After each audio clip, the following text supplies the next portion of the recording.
We offer a heartfelt welcome to our community center. This is ISKCON of Silicon Valley, part of a network of organizations all over the world. Actually, it's one organization with many branches on every continent, including Antarctica. And the founder of our organization is His Divine Grace, A.C. Bhaktivedanta Swami Prabhupada, who you see on this ornate seat called the Vyasasana. And this is the seat, asana, of Vyasadeva. Vyasadeva is known as a representative of God who brings the knowledge of how to reach God. And there's a line of teachers coming from the beginning of the creation of this universe. And each one of them carries forward the message to the next generation to give opportunity to those who are eager to come out of the darkness of the material world. In fact, one of the main directives of the ancient literatures in the Vedas is tamasima jyotirgamaya. Don't stay in the darkness, but come towards the light. So in a very general way, the human spirit wants to experience freedom and to see the light, the free light of the spiritual world. And there's a process to attain that. And that is a process given by Kṛṣna, name for God, himself at the beginning of this world, or the creation of the world, so that everyone has an opportunity to improve him or herself and come to the level of what's called Krishna consciousness, or complete awareness of our relationship with God. In darkness, or in separation from that relationship, we experience darkness. And we become involved in an alternative world, which is sometimes referred to as the material world, where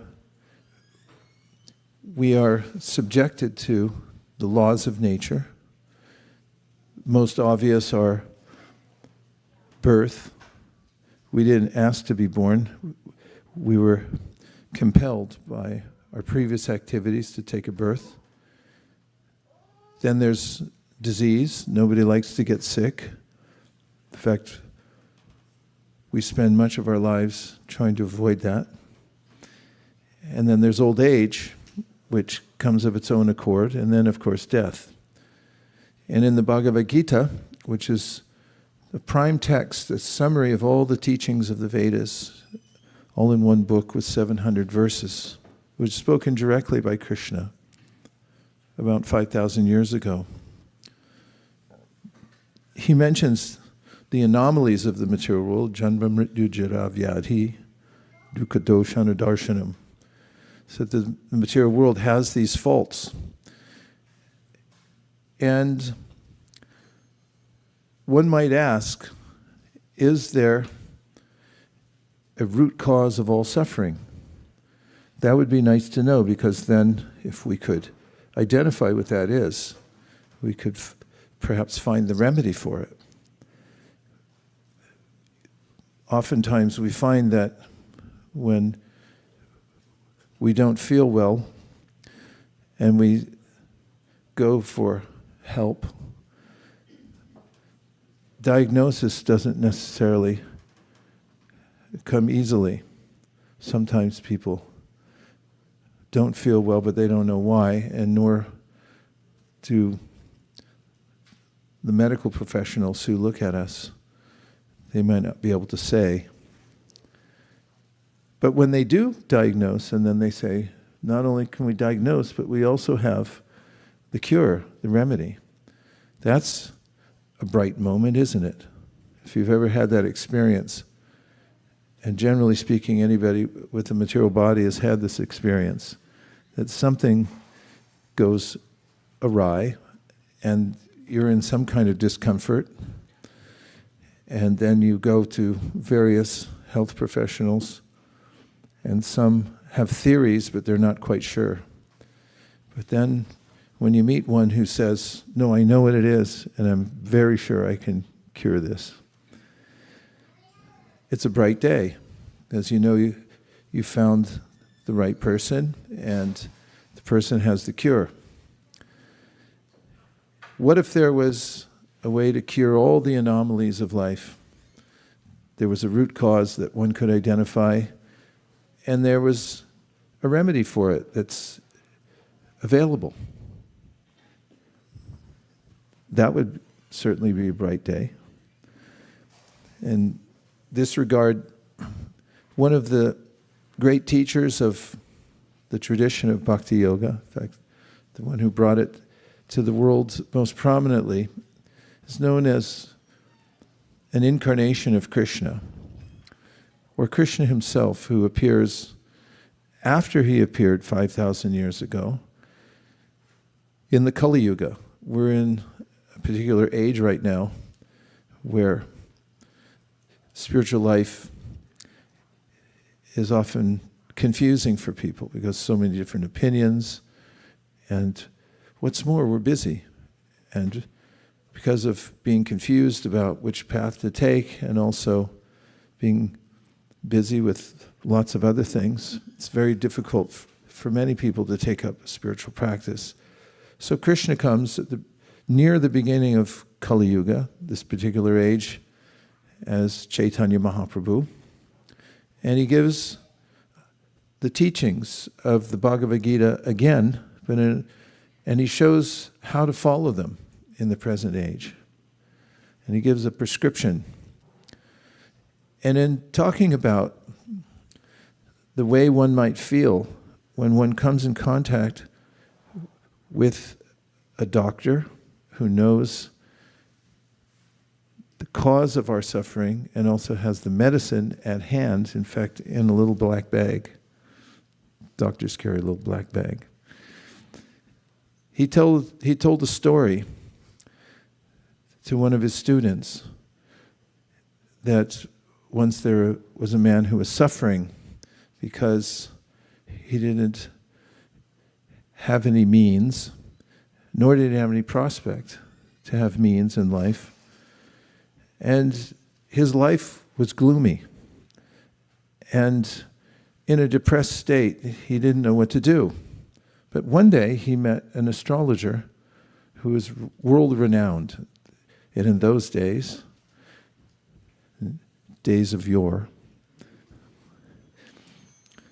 oftentimes those who were educated in various sciences like astrology would go from town to town and offer their services for free. So he met such an astrologer who was expert. He did special pujas every day, meaning he studied the science deeply, and he also kept his intelligence very sharp so he could intuit what he was reading in the stars, the chart of any person. So he became known as an all-knowing astrologer. And this poor man, upon meeting the astrologer passing through his town, inquired from him why he was suffering. So the astrologer, using all his techniques, looked deeply into the man's chart and the way he was being affected by the modalities of the world. And, of course, the poor man was hovering over him, just eager that somebody had taken his case. That's nice, too, when you finally find somebody who's interested in your case and will take it. It's like, I'm in a bad way, and you meet somebody that says, I'm going to help you. That's encouraging. But you still might wonder, can this person help me? So in that sort of anticipation, the poor man was watching the astrologer doing computations, reading the stars, seeing their relationship. And when he put down his writing instrument, he looked up and said, I have good news for you. You're not poor. And hearing those words, that one sentence, the man's countenance changed, and he thought his worldview changed suddenly. He wanted to hear more.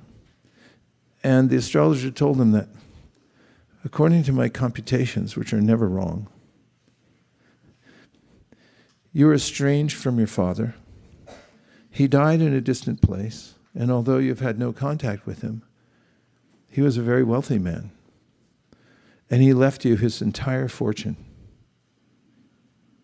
Now the poor man, hearing this, previously he was a little slumped over, shoulders starting to fold inward. But now his posture changed. His feeling about life changed. He was cheery.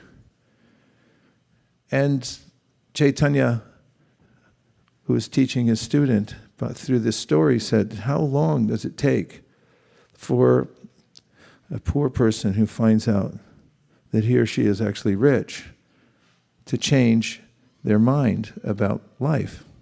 And he said it doesn't take any time at all. All you have to do is hear the sentence and you're relieved. But the astrologer went on from there and he said, I can pinpoint where he left the treasure. In those days, because they were the days of yore, it was not digital money, but there was actual gold and jewels. And he said, it's buried. And it's not far from you right now. It's just in your backyard. He said, there's a way to dig for it that you'll get it immediately. And he told him the ways that he could dig for the treasure and retrieve it. Now, this is a metaphor or an analogy that Caitanya gave to his student, which indicates how quickly we can revive our attitude about life when we hear what the cause of our suffering is and how to alleviate it. And that our prospects are better than good, they're great. So this goes to the teaching of Bhakti Yoga, which is that each one of us is related to Krishna. And Krishna is a name for the Supreme Personality of Godhead. The Vedas say, Janmadhyasa yataha. Everything comes from one divine source, and that includes us. And that we're part of that divine source, but we have a relationship with our source. And as it turns out from the ancient wisdom literatures like Śrī Īśopaniṣad, the Supreme Personality of Godhead is a person, or I should say, our divine origin is personal. And we have a relationship with that person, as is mentioned in the Sri Brahma Samhita. Sanityo nitya sambandha prakritischa paraivasa. It's a very intimate connection. As if we have a loving, eternal relationship with that person who is also known, you'll be glad to know, in the Bhagavad-Gita, as he says himself in his own words, that I am your suhrit. I'm your best friend and best well-wisher. Now, Krishna is not an ordinary friend. There are many kinds of friends we can have in this world.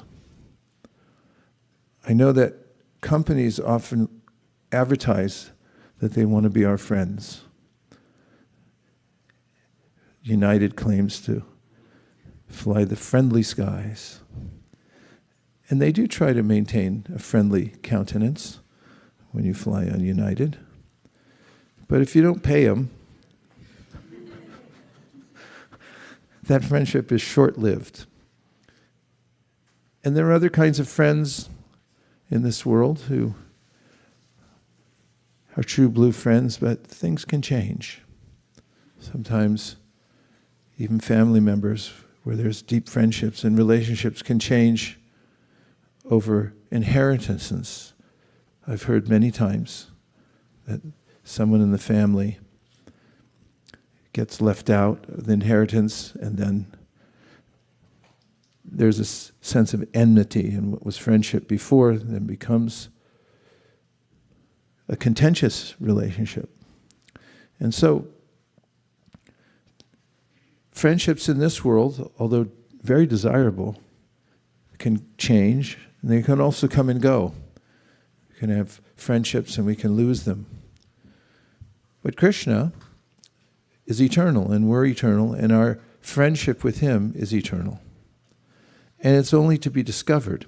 So Caitanya said, that's our great wealth, that we're in a very deep, eternal relationship with Krishna, the Supreme Personality of Godhead, who's the most beautiful person. He's the wealthiest. He's all-powerful. He's funny. He has control over everything in the universe. As he himself says in the Bhagavad-Gita, that sarva-loka maheshwaram, I control and own everything. Who wouldn't want to have a friend like that? And so Caitanya Mahāprabhu said, the process of Krishna consciousness is to revive that eternal relationship that we've forgotten about. And another story that comes from the Srimad Bhagavatam, in chapter 87 of the 10th canto.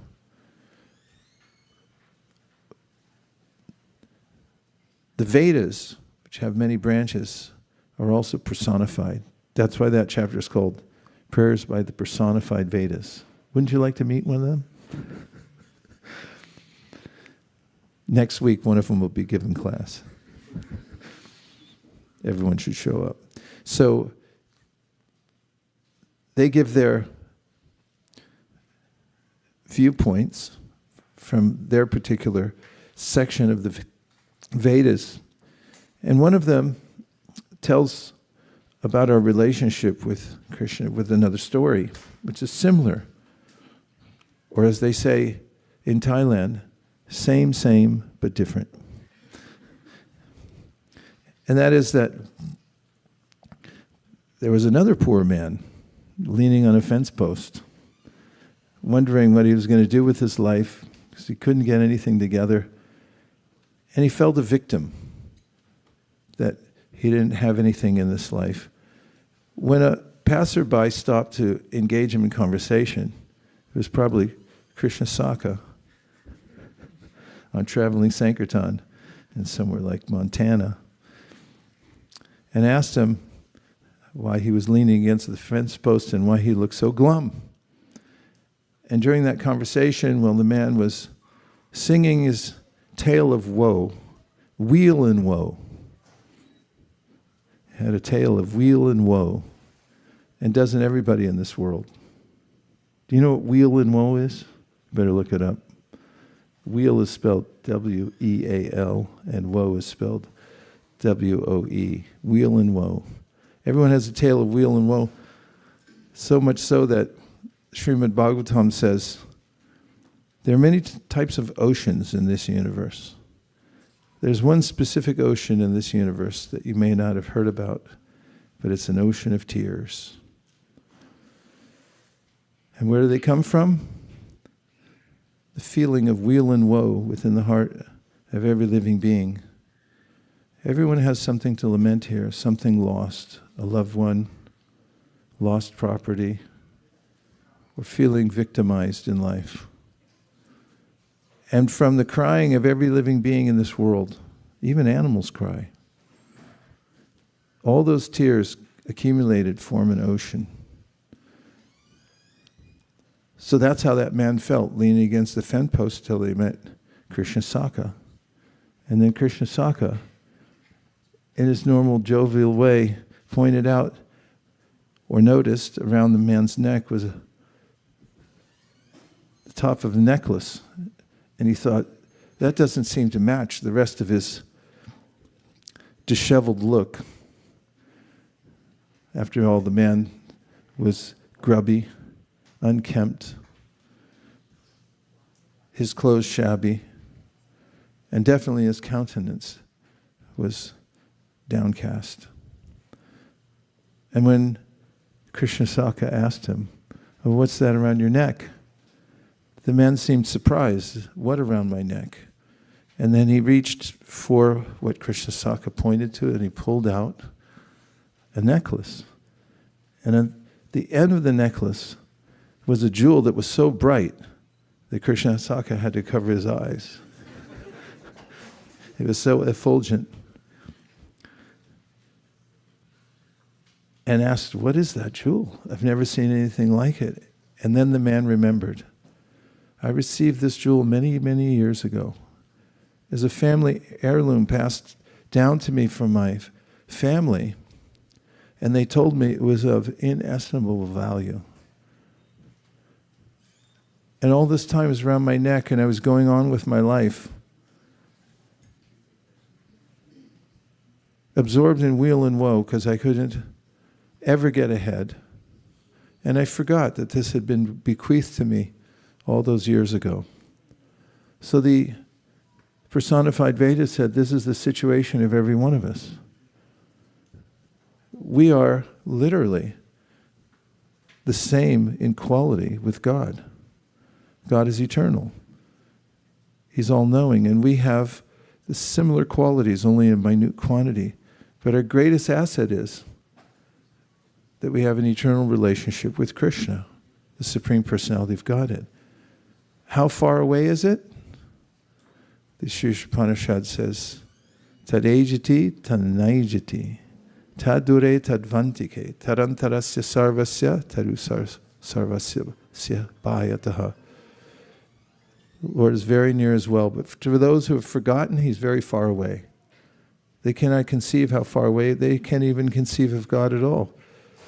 But He's so near to us that He's next to us in our heart. You can't get any closer. So Caitanya Mahāprabhu said the process of Bhakti Yoga is simple. It can be enacted within a moment just by hearing that we have a relationship with Kṛṣna, the Supreme Personality of Godhead, who's our ever well-wisher and our friend. He's already there within our heart. And then he began to tell the process of Bhakti Yoga and how anyone from any position in life can take it up.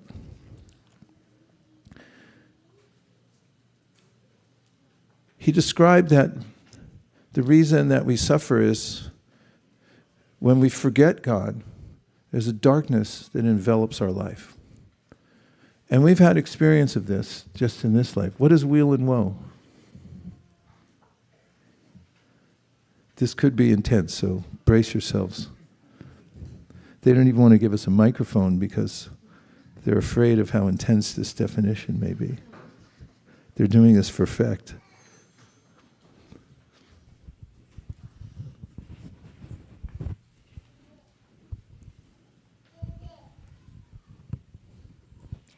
Weal and woe is an English idiom meaning prosperity and adversity.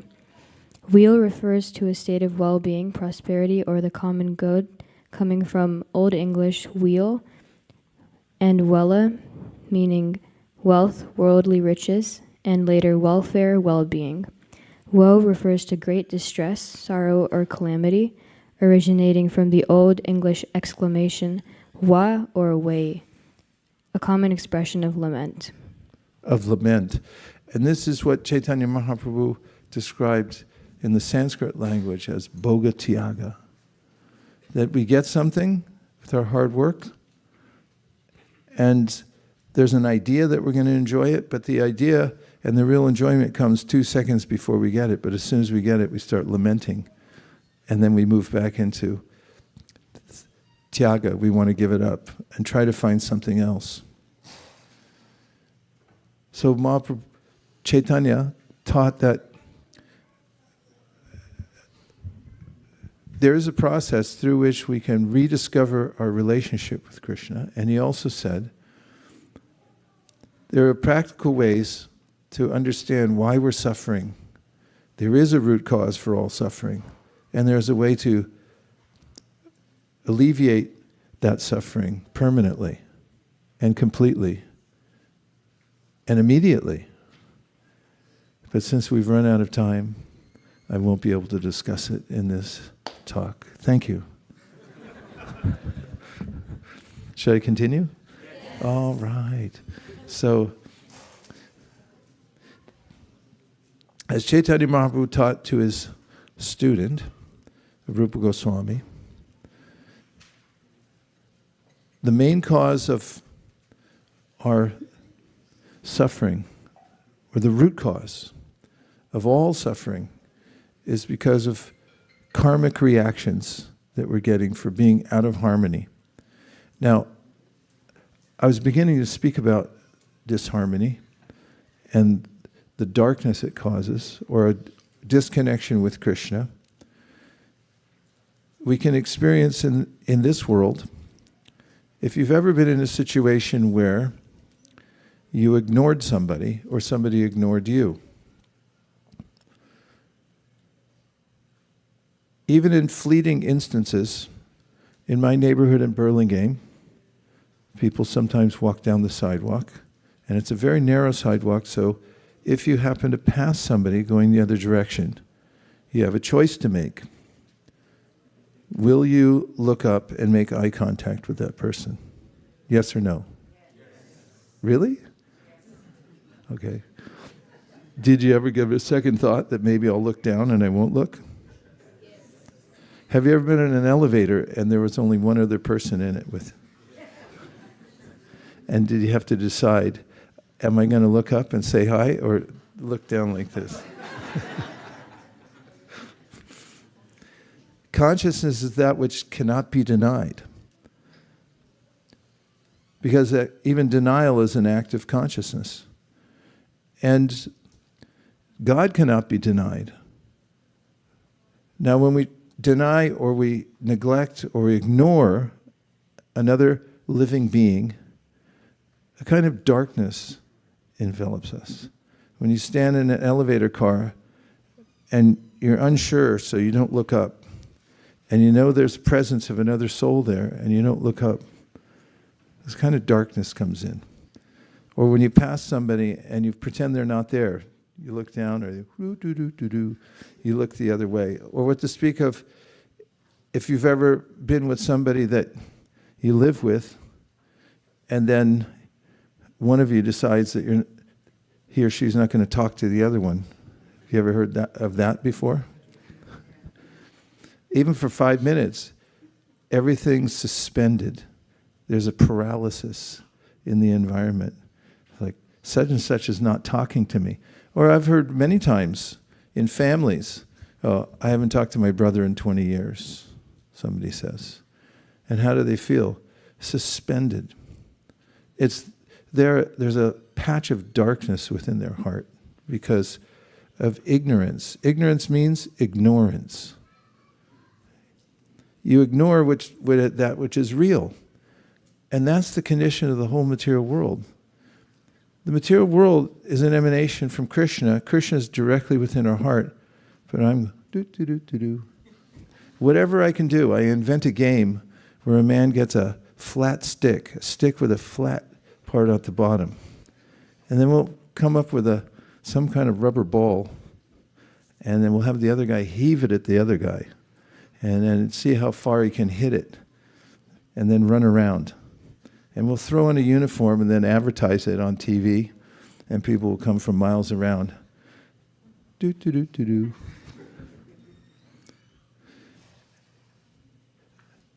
Ernest Becker, psychologist, wrote a book called Denial of Death.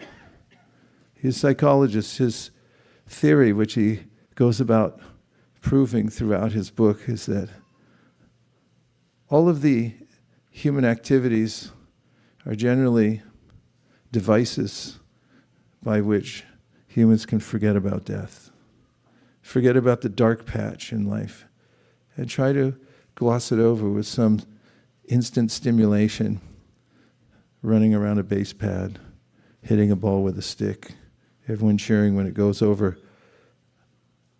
a completely fabricated boundary. Who decided that it's going to be that far away? Actually, I shouldn't talk about cricket like this. It's highly offensive. And it's deeply hurtful. And I wish you would stop doing it, Vaisesika. I mean, what if we talked about baseball that way? Same thing. It's all made up. It's a big farce, the whole thing. And so is all the other goings on in the world.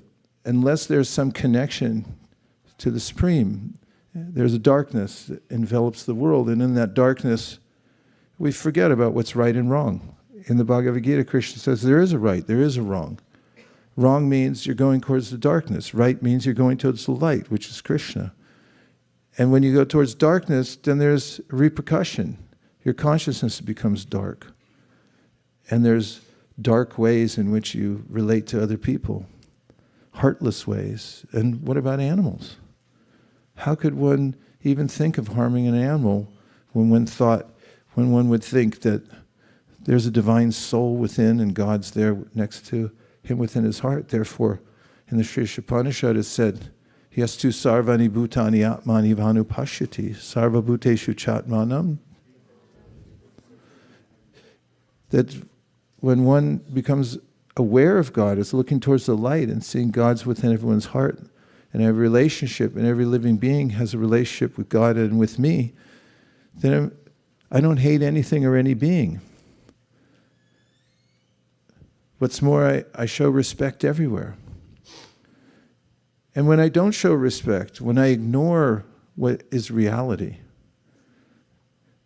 and when that darkness comes in, I do things which causes more darkness in my life.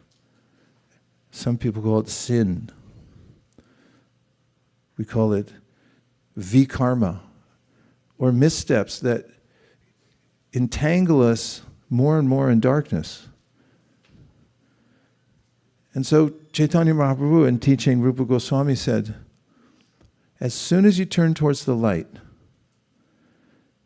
then the darkness goes away. Krishna, sūrya, sama, māyā, haya, andhakāra.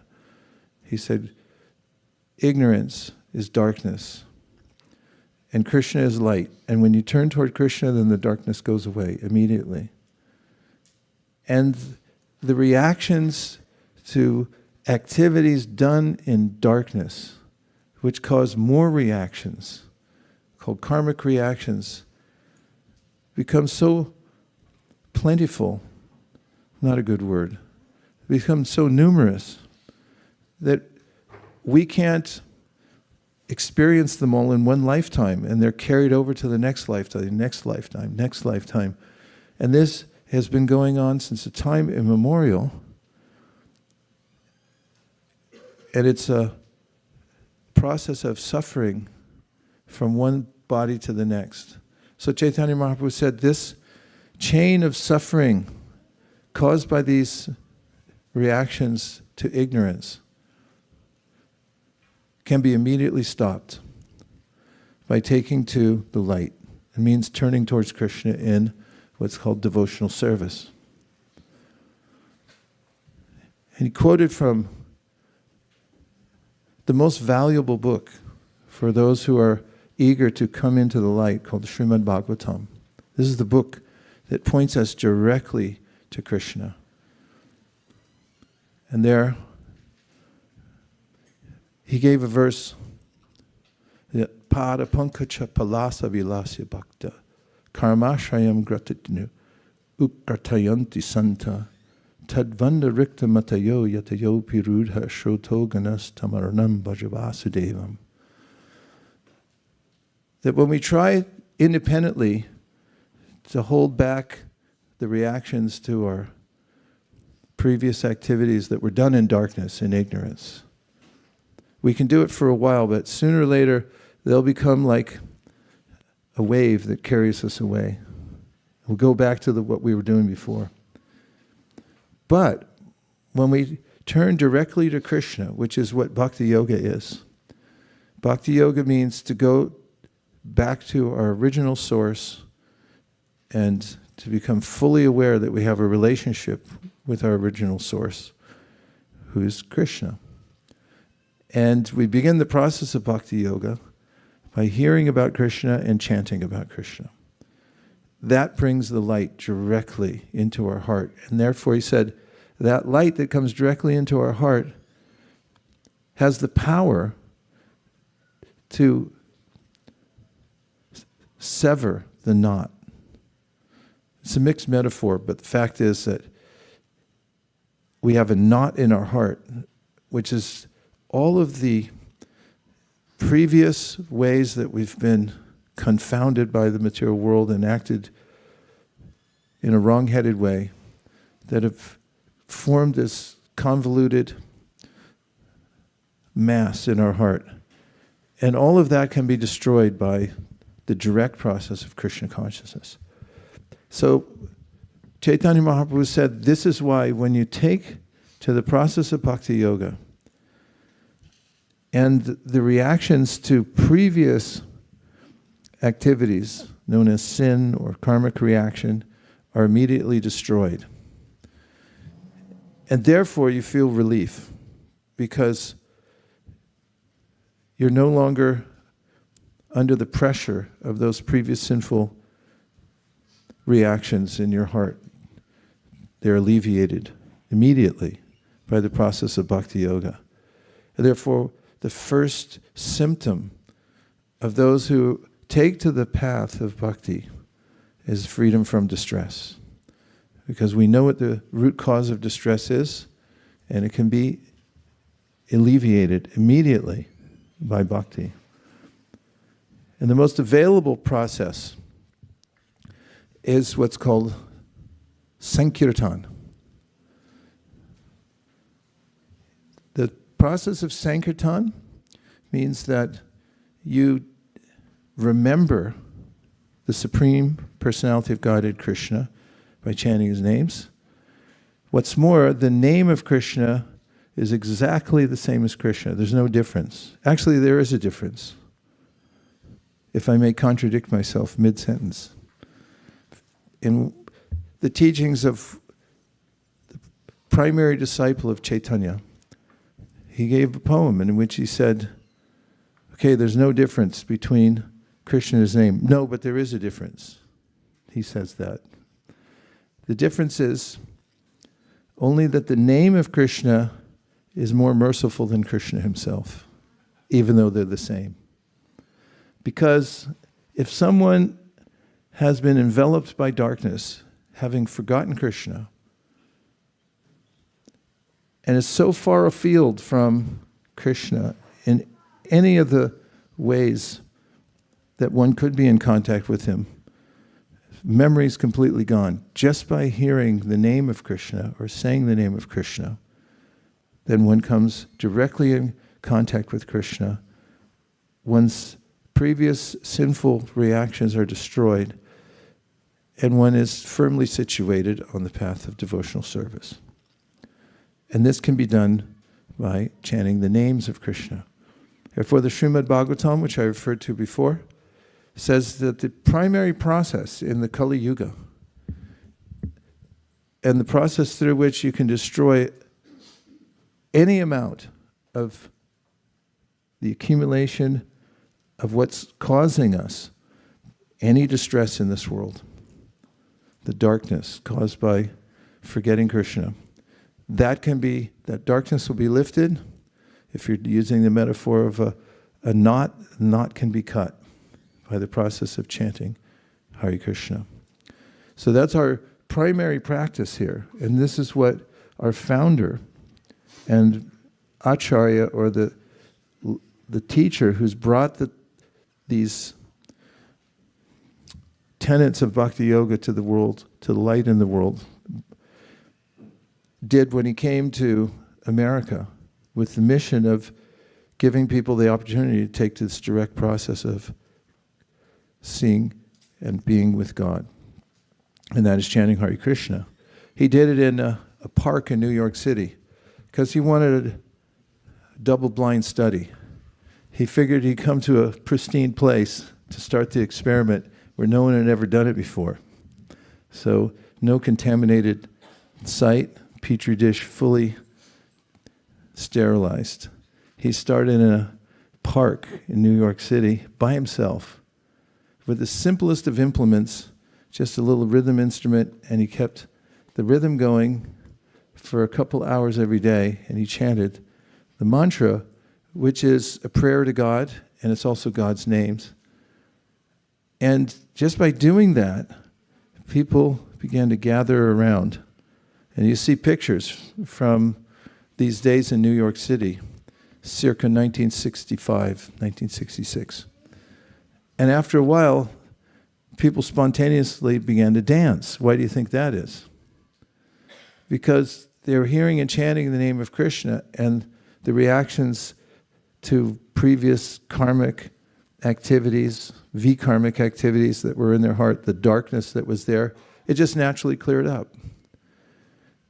And sometimes people ask, well, how do you know when you're coming in contact with a genuine spiritual process? And my question to you is, how do you know when you're hungry? I was thinking about that today because I was hungry for a little while. And I was wondering how I knew I was hungry. Do you all know when you're hungry? How did you know? Did somebody fly in and tell you?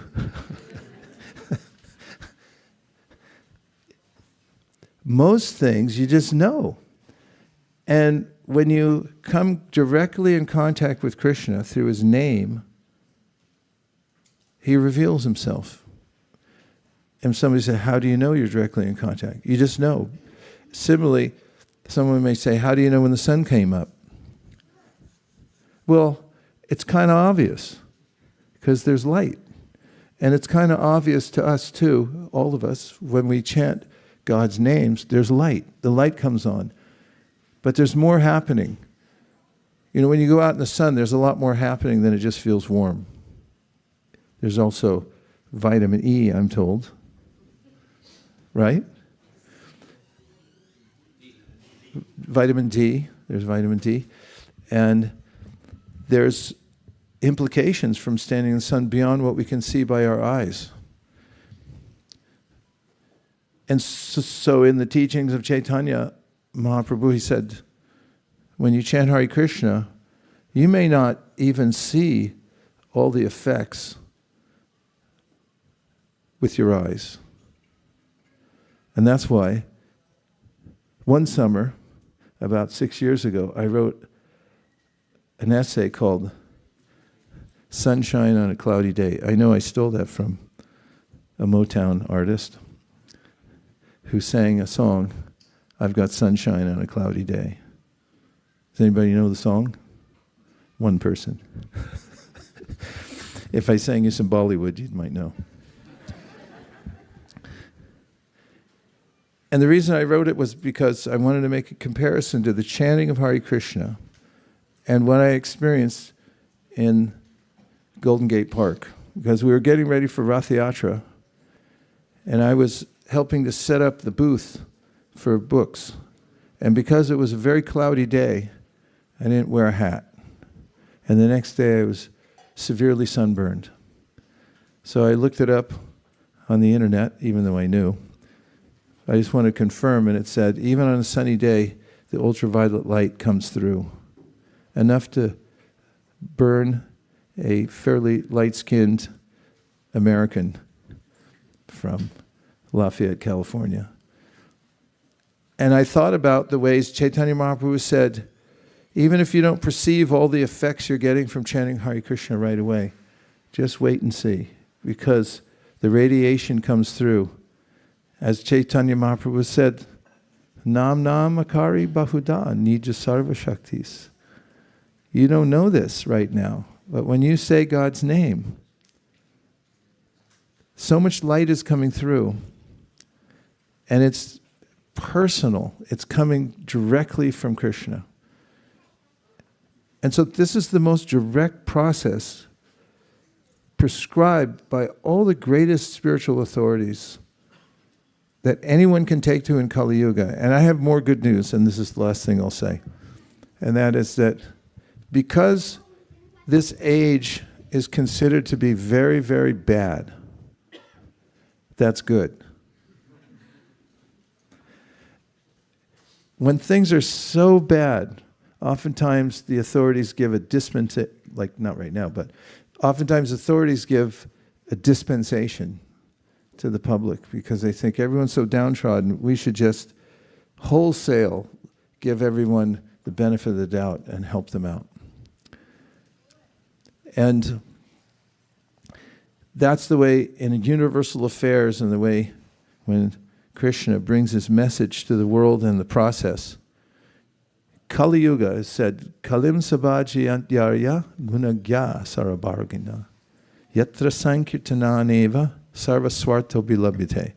And that is, wise people know that the worst age is the best. And the worst age is? Yay, Kali Yuga. It says, Kalim sabhajiyantyarya gunagya sarva-bhūteṣu. If you know what the purpose of life is, you'll know that this is your age. So if you're at all feeling a little glum today, you can cheer up because you landed in the right age at the right time. Just a few minutes after Caitanya Mahāprabhu was here and taught this in geological time, 500 years is nothing. And we're here just absorbing the vibration, and that's what this ISKCON society is. We are following in the footsteps of Caitanya Mahāprabhu, who just recently taught this with all the authority of the Srimad Bhagavatam, Bhagavad-Gita, and the disciplic line. So anyone who would take to a spiritual process would do well to investigate Bhakti Yoga and see that you'll get all the benefits available in every other age, from performing huge fire sacrifices or building gigantic temples or sitting in meditation for thousands of years, which today most people can last for 2 seconds because that's the length of a TikTok video. And the brain gets trained on that. It's like, okay, meditate. See if you can make it to 2 seconds. Okay, that's it. But in this age, Harinama, Harinama, Harinam eva kevalam, kalau, nasteva gatiranya.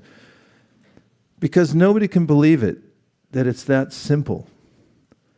Everyone says, come on, you got to have to at least fast for a fortnight, or at least you have to pierce something, or sit on rocks, or walk across hot coals, or pluck out your eyebrows. There must be something more arduous or complicated that you have to do. So the Shastra says,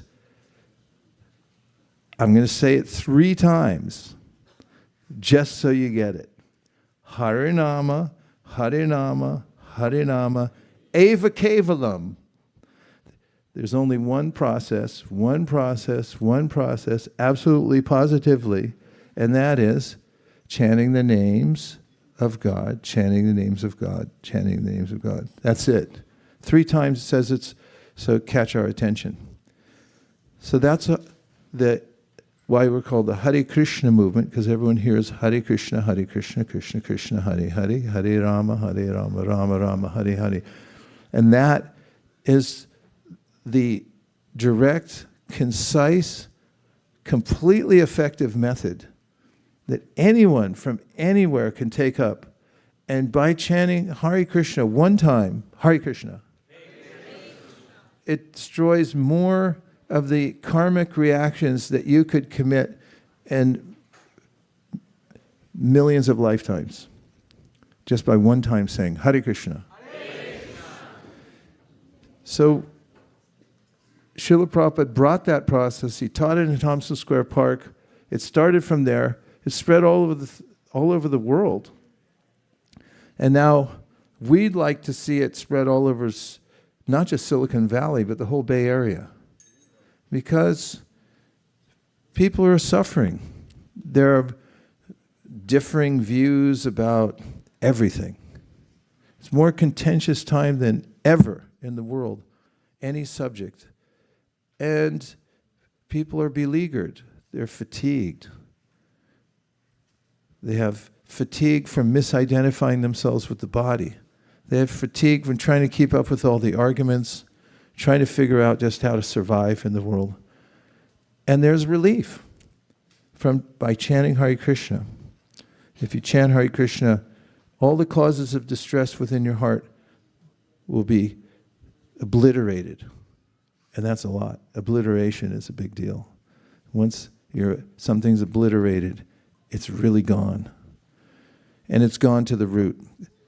And Mahaprabhu, I said it was the last thing, and this is just a continuation of the thought, so it's not technically. Mahaprabhu said, in the consideration of karma, it's very much like a plant that grows. And he gave a verse from an ancient scripture called the Padma Purana that said, Aprarabdha palam papam kutam bijam palonmukham kramenaiva praliyante vishnu bhakti ratatmanam. This is from the Padma Purana, an authoritative scripture. It said there are many forms of karma. There's a form of karma that hasn't even appeared yet. It's so subtle that you don't even know where it is. Aprarabdha. It hasn't manifested yet, but it's there. And in the commentaries of the previous acharyas, they say, where does aprarabdha come? As a premonition that something bad's going to happen. Just a premonition. Because the whole material world is based on the reactions to sinful activities. You just have, I feel like something bad's going to happen. Aprarabdha. And then kutam, bijam. There's forms that are almost manifest and start to manifest, and they take a seed form, then they grow from the seed and they become fully manifest. And that cycle, just like in the cycle of any tree that produces seeds and then another tree and more fruits, it goes on forever until one can break free from that.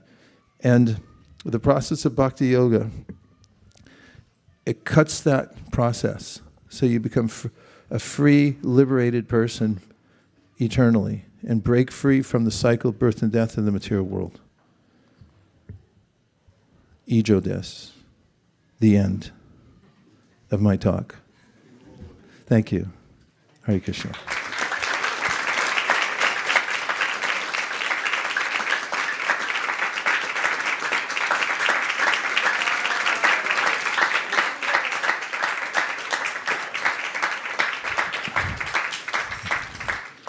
Now, since we have our chorus assembled, and I've been noticing over the last several weeks that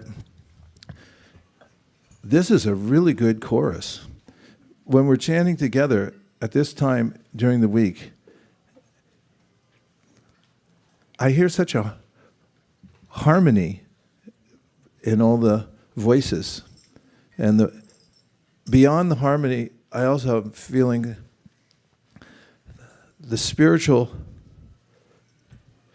earnestness of everybody here in chanting Hare Krishna. So for me, it's been a very powerful and edifying experience having this call and response and singing together the names of Krishna, the Hare Krishna mantra. How's it all been for you, those of you who have been here? Not so good? Only a little, it's a little okay? You like it too much? Okay. So let's try. We'll do it. Try to win one for the Gipper. One superpower we have here is community, because the world's a very lonely place. And it's possible to be alone in a crowd. And community means there's some common purpose. People's hearts resonate with one another because of that purpose. And one of the main processes of Krishna consciousness is to make friends. And friendships are especially enhanced by 6 activities. One is giving gifts. The other is accepting gifts. Another is giving prasad, spiritual food, and accepting spiritual food. And the third is revealing your mind and hearing others reveal their minds, especially in the context of getting through this one life in one piece. Well, continuing one's practice of chanting Hare Krishna. So what we're going to do now is give everyone a chance to meet somebody you haven't met yet. And sorry if you're an introvert. We'll just take a moment, like 5 minutes, and just find somebody that you don't recognize, or that you do recognize but you have not spoken to before, because we're watching. If you talk to any of your friends, we're going to put a black wristband on you, and then you'll have to stand at the back of the line for prasadam. So take a moment and meet somebody, and if you want an icebreaker, please tell the person you meet one idea you have for helping to expand this Hare Krishna chanting and the movement around the Bay Area. If you have an idea for that or a thought, you can exchange that. Are you ready? Yes. Mark is set, go. Meet somebody you never met before. Just the last word about spiritual practice. And consistency is king.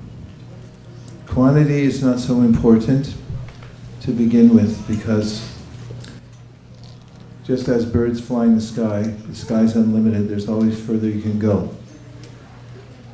But if you find consistency in your practice, especially finding some time every day, whether it's 5 minutes or an hour, half hour, even 1 minute, that you daily connect with Krishna, especially by chanting Hare Krishna, reading the Bhagavad-Gita and the Śrīmad Bhagavatam. And you do it like drops a day, because drops a day wear the stone away. And this means coming to what's called nishtha, or steadiness. And this is where all the advancement begins in Krishna consciousness, or where it continues at a steady pace that is notable. So remember to take some time every day for Krishna. Don't miss a day and think something else is more important. And when you do that, Krishna will take you seriously. And when Krishna takes you seriously, then your whole life will change and be fully abundant in every way.